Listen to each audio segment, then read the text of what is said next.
Yes, now dear students, the first topic of the chapter is the Indo-Aryans.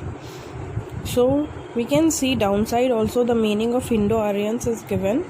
A group of people who came from Central Asia, spoke a similar language and who settled in India.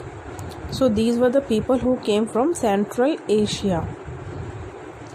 So now we read the paragraph. The Indus Valley civilization ended around 1500 BCE. A number of rural settlements came up afterwards. Around the same time, a new group of people, the Aryans, arrived in northwest India. Originally, the Aryans probably lived somewhere in the steppes stretching from southern Russia to Central Asia. From here, they migrated to northwest India. This is why they are known as Indo-Aryans. The Indo-Aryans spoke Indo-European languages, from which later Sanskrit emerged.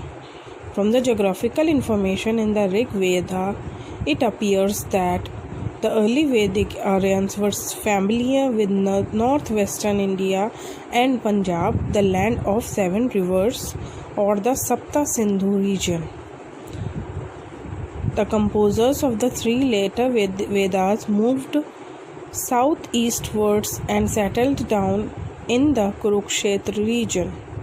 Thus, the rivers Ganga and Yamuna are mentioned frequently. It is the North Indian heartland that ultimately came to be called Aryavarta, or the land where the Aryans settled down.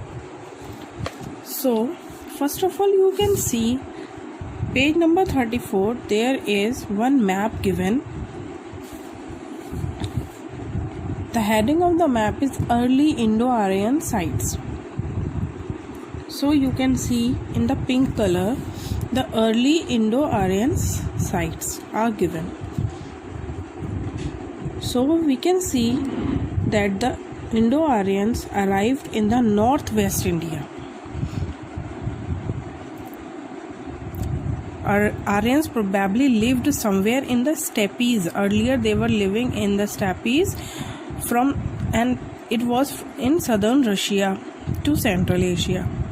And then they migrated to northwest India.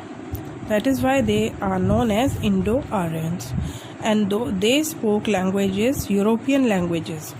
And after that, Sanskrit emerged from those languages. These Indo-Aryans lived in these parts and they were known as Indo-Aryans. Afterwards, they settled down in the Kurukshetra region, where Ganga and Yamuna were there. That is why in the Vedas, Ganga and Yamuna are mentioned frequently. And it is the North India heartland that ultimately came to be called Aryavarta. Aryavarta, where the Indo-Aryans lived, or the land where the Aryans settled down.